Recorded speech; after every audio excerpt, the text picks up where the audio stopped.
All right. Ridiculous. The things we have to deal with from the tube and the algorithm. I'll give a few minutes for y'all to get back in here. We had 100 some in there. They shut it down.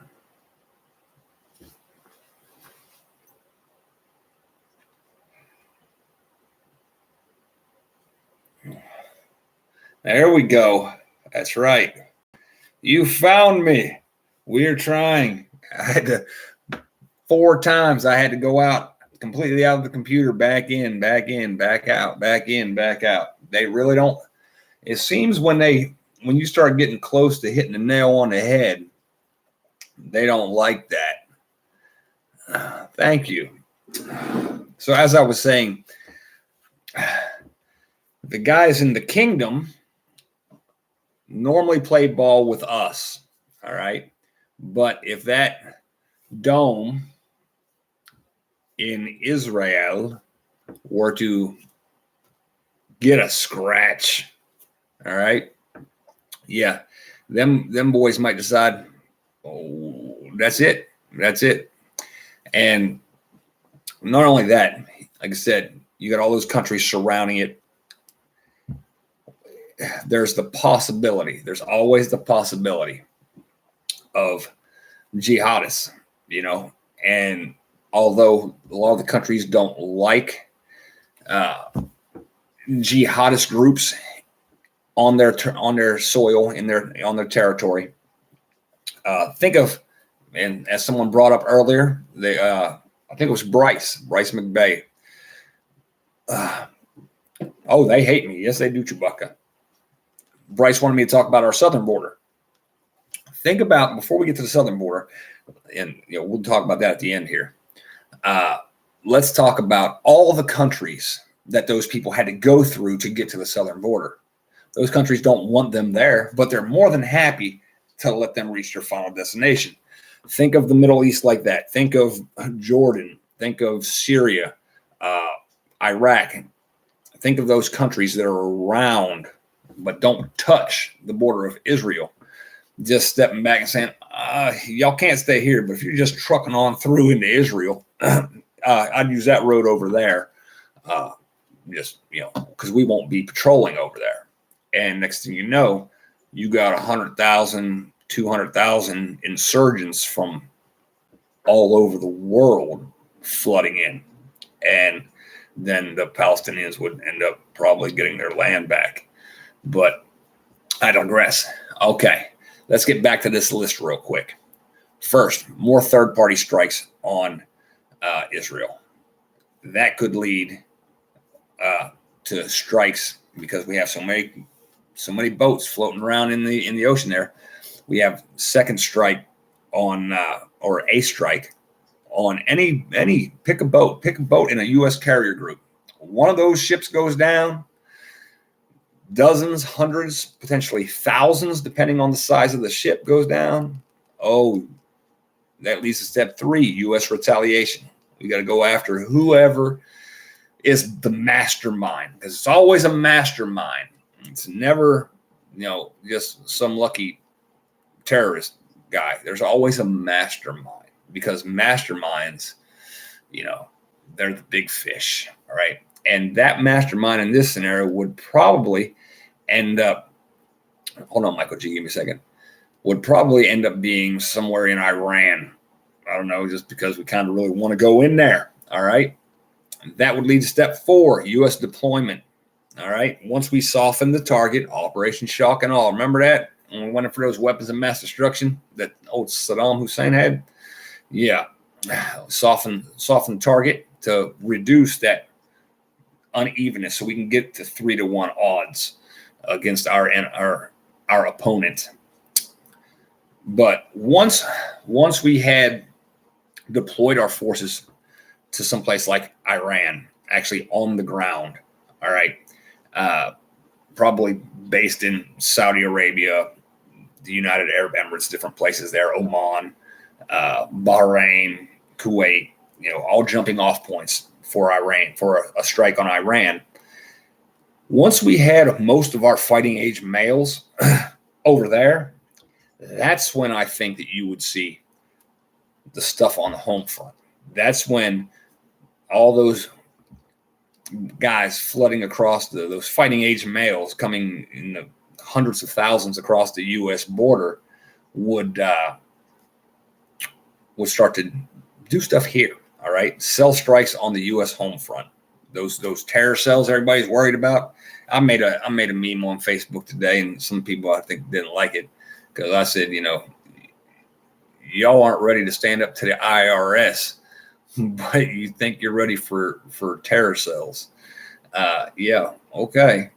And then 6, once those cells, and by terror cells hitting the home front, I don't just mean,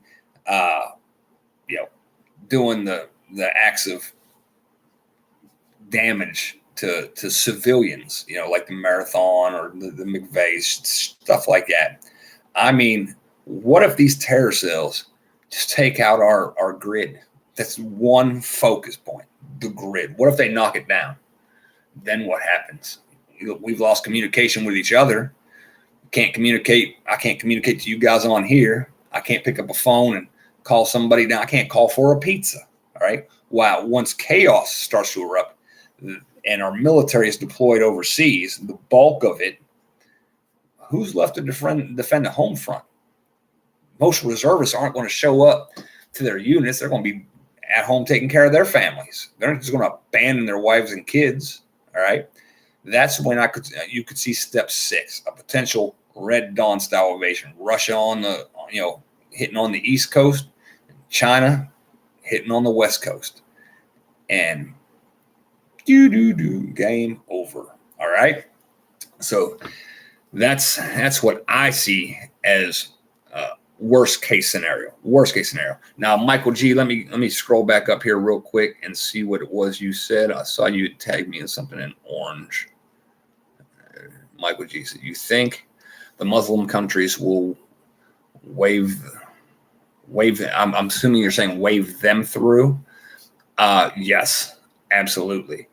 If you look at Afghanistan, you look at Iraq, all right, a lot of them were foreign fighters. They didn't just, hop on an airplane and fly there and land. A lot of them traveled via foot and in vehicles from other Islamic countries and came right on to, hey, we're going to look over here. I mean, that's the only way you get hundreds of thousands of foreign fighters in your country, is by them coming from other countries, and the other countries kind of looking the other way for that amount of people to get through, because they, as I've said here before, they are of the mindset, like you should be, the enemy of my enemy is my friend. And so if, I might not like my cousins, but that's for me. If I want to go fight my cousins, we'll stand out in the yard and go at it. I'll go to their house and we can go at it. But if some Tom, Dick, and Harry comes rolling into town thinking they're going to fight my cousins, well, they're probably going to fight me too. Because at the end of the day, we're of similar beliefs, and they're not. Does that help, Michael G? I don't know where your glasses are. I think they're in my. I don't know where your glasses are. Oh, they're in the semi truck, not the one I sold. The other one. Let me scroll back down here so I can catch up with the thread. Warlords rolling packs. What's Blue Steel Press? It's far beyond time to break the U2 Overlord chains. Right? Rumble. I was on Rumble. I think I got like 10 people that followed me on Rumble, and I just stopped going over there. 3,000 here, 10 there, 65 on the backup channel because I really don't push it out there. But yeah, the southern border, logically, you have all these people from who knows where. A lot of them Somalis from Somalia. Y'all remember Black Hawk Down, right? Yeah, that was in Somalia. Okay. There's that. But a lot of our problems that will eventually come home to roost are because we won't keep our nose out of other people's business. We just don't. Does it really matter to Joe taxpayer, to you, to me, who controls the physical land that is called Israel? Or does it matter who is killing who? All right. What's more important? Is it important that people stop killing each other? Or is it important on who owns what? You know, I mean, some people will say 6 of one, half dozen of the other.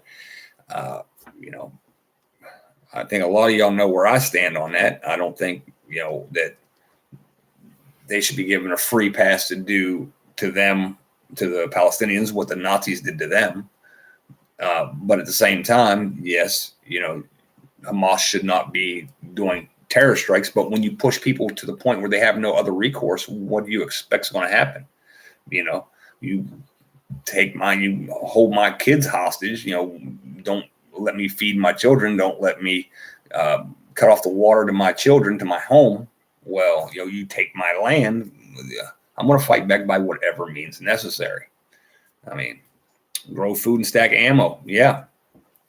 They may want Alaska, but they can't have, they can have Cali instead. Oh, the Russians? Oh, well, yeah, because, you know, Alaska, good point. Alaska belongs to the Russians, just as the land that is being claimed right now that the, you know, Palestinians used to live on, you know, is, you know, Israel came in and claimed it 50, 60 years ago, 70 years ago. They say, hey, this is ours. We want it back. It was ours 2,000 years ago. Well, I mean, I doubt that everybody that lived there actually left. I think those people, geopolitically, you know, some of them that are of Jewish blood became Christians. Some of them became Muslims, and some of them stayed Jews.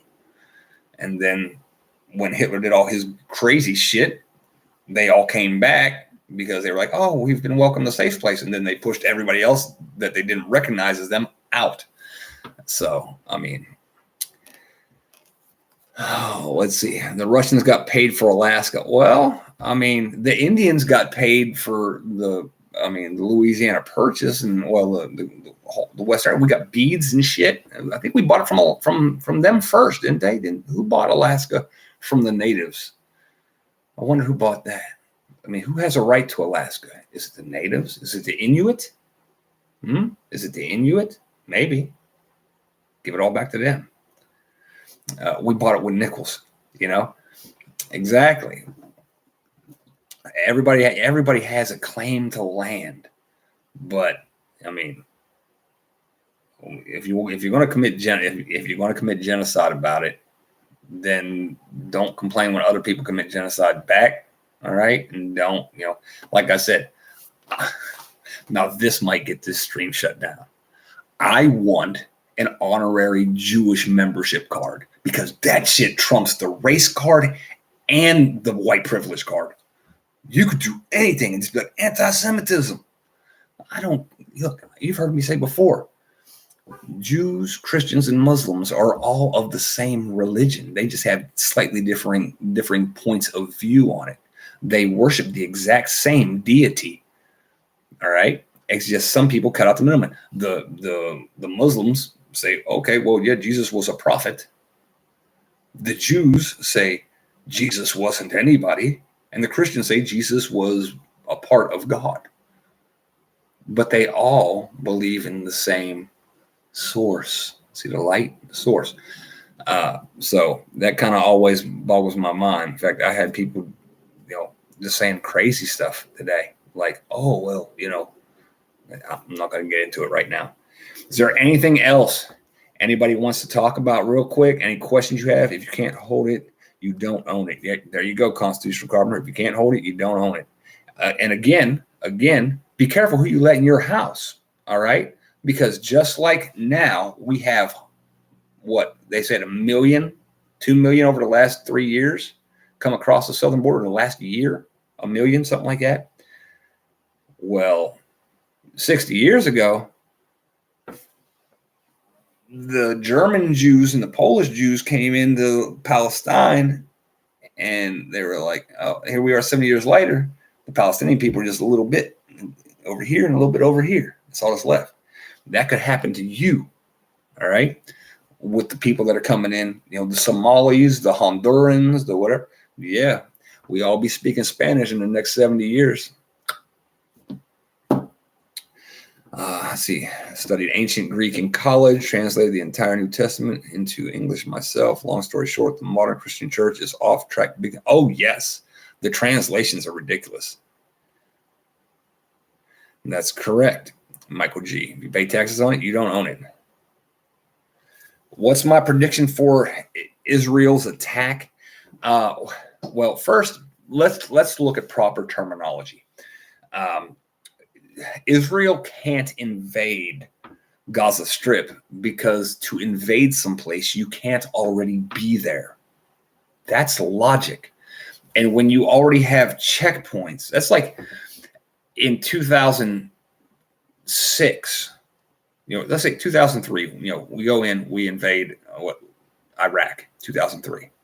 And then in 2006, the president gets on the news and says, we're going to invade Iraq because they're doing this. We're already there, bro. We got checkpoints set up. We got green zones, all that shit. We already got it. You can't invade someplace you already are. So let's look at the proper terminology. What happens when Israel starts cracking down on the place they already have? Well, other people, you can't expect no retaliation. I mean, that makes no sense. If somebody's trying to kill you, you're going to try to kill them. If somebody accidentally kills a large part of your family, you're going to. There was a guy, let me explain like this. There was a guy on the news today who lost 16 members, a Palestinian guy. All right. Now, remember, 0.05% of the population are Hamas terrorists. All right. But there was a guy that lost 16 members of his family. And he was crying, had all the bodies in body bags, on the truck. That man, if he wasn't a terrorist before, he's a terrorist now. So it's not going to stop. All you do by bombing civilians is make more terrorists. That's literally how you make terrorists. That's how we make terrorists. When we drop, when Joe Biden had a drone drop a Hellfire missile on a van full of kids, he just made terrorists out of their surviving relatives. That's a fact. Okay, so I would see Israel going in, cracking down, doing what they do. They call it mowing the grass. They have for years, thinning out the population, basically, of fighting age people. Yes, they have a term for it, mowing the grass. Tells you how long they've been doing it. Kind of cute, huh?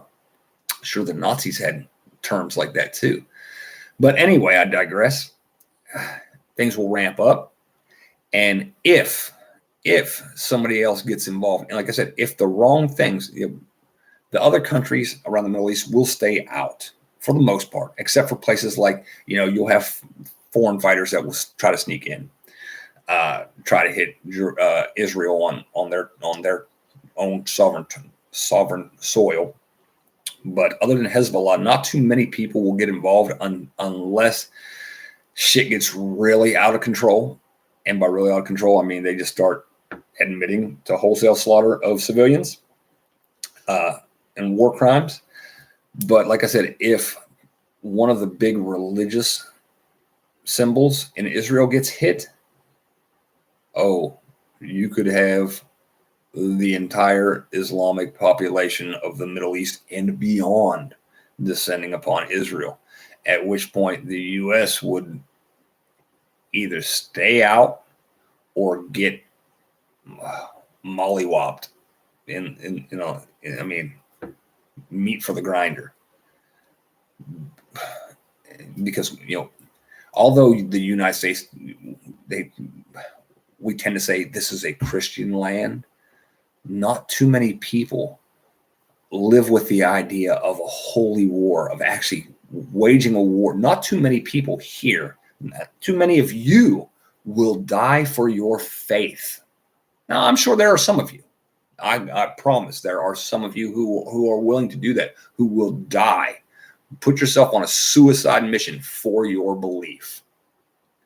But there's a whole lot more that are raised that way.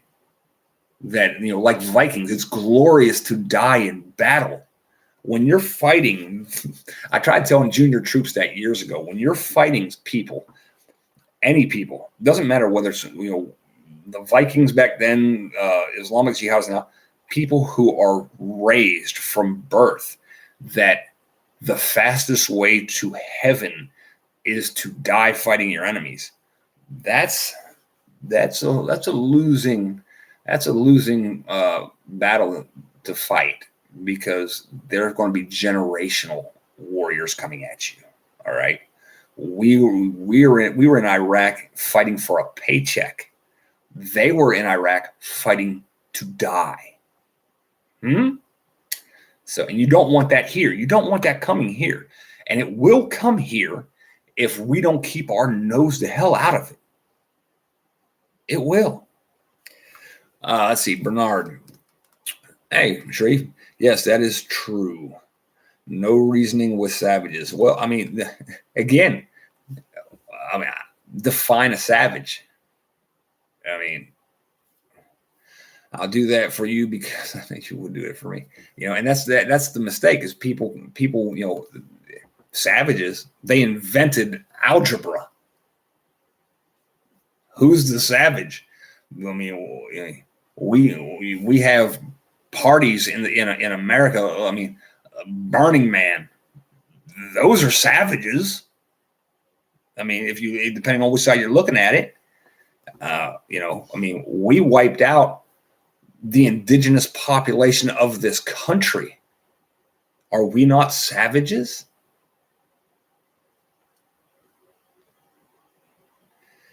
They care not the side it is, the cause. Yes. Yeah, the cause. Using Iraq 0405. Glad you made it back. PNP, you hate math.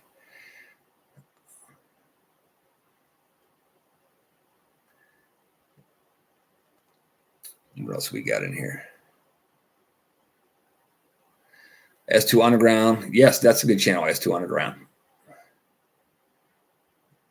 There are even more of 7.62 shortage in North America than 223.556. Yes, and that's because they put that ban on Russian imports, and that's where we got a lot of 7.62 by 39 was from imports from Russia. The reason I said 7.62 by 39 is overseas. You find it everywhere, and I keep one. You should keep one here, because if you were invaded by Russians, they're bringing it with them, and it's going to be in big supply. Christopher Columbus was a savage, and people celebrated it every year for Thanksgiving. See, there you go. There's a lot of savages in the world, depending on how you look, on what your definition of a savage is. Everybody likes to point out, you're seeing it in every channel except for this one. Do the Jews in Israel have a right to live there? Yes, absolutely. I will never say that they don't have a right to live there. Do the Palestinians have a right to live there? Yes, they lived there since the beginning of time. Those bloodlines are actually tied together. All right. But everyone focuses on the terror attack, on Israel. But nobody wants to look at the cause. All right. You can't call someone a savage and say that these people are savages when you've left them no other means to fight. All right. When you take, they have no standing army. They have no right to keep and bear arms. Literally. to go from Gaza Strip over to the West Bank, across what used to be their land, they have to travel with travel documents. And there are checkpoints throughout Israel where Israeli soldiers go, papers, please. Papers, please. Let me see your papers. Does this sound familiar? Where else in history did a group of people disarm another group of people, put them in separate areas, and then tell them they had to travel with papers? If the Jews in 1930s and 40s had resisted and launched homemade rockets and made homemade bombs, everybody, and stopped, were able to stop Auschwitz from happening, everybody would praise them. Oh yeah, they were freedom fighters. The only reason that they get so much sympathy is because they were slaughtered wholesale. They didn't really fight. There were some resistance fighters. So the only way for the Palestinian people to have a good future, logically, according to everybody on mainstream media, is to do nothing, wait till they're almost extinct, and hope that the U.S., and the Europeans, and the Russians come in to save them. I mean, you can't turn a blind eye to what's going on. You can try, but I'll call you out on it every damn time. Right is right and wrong is wrong. Scott sees, don't stress too much. I'm talking to somebody else in there.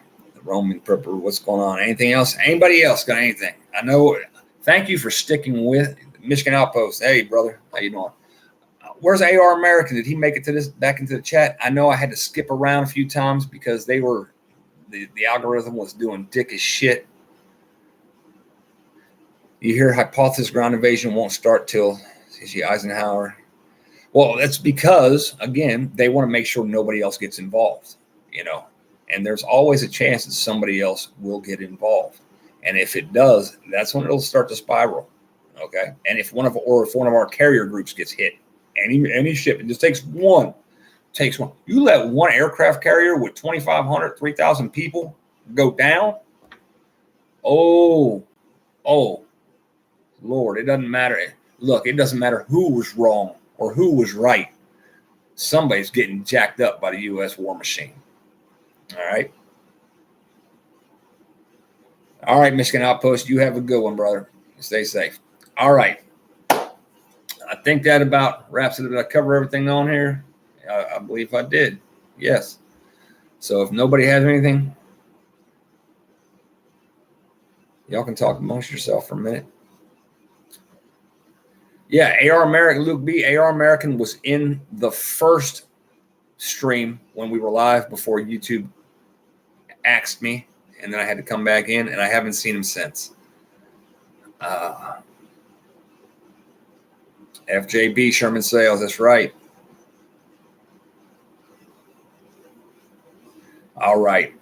Y'all have a good night. God bless. And remember what I said. Don't believe everything the media tells you. See, I was putting out there days ago, the baby's head shit was bullshit. Now mainstream media is calling it bullshit. I'm ahead of mainstream media and these other YouTubers that are like, oh my God, the news said bullshit. You can't say the news is reliable 1 minute and then say it's where your source is at the next minute. Go watch Al Jazeera live. All right. If you want mostly unbiased. It is Al Jazeera after all. They are going to have a slight slant, but not near as bad as everybody else. That's right. Stay frosty out there. Y'all be safe. Good night. God bless. Thank you all for being here. I appreciate it. Share this shit if you want to. And I watched a lot of the F-bombs tonight. Thank you. Talk to y'all later.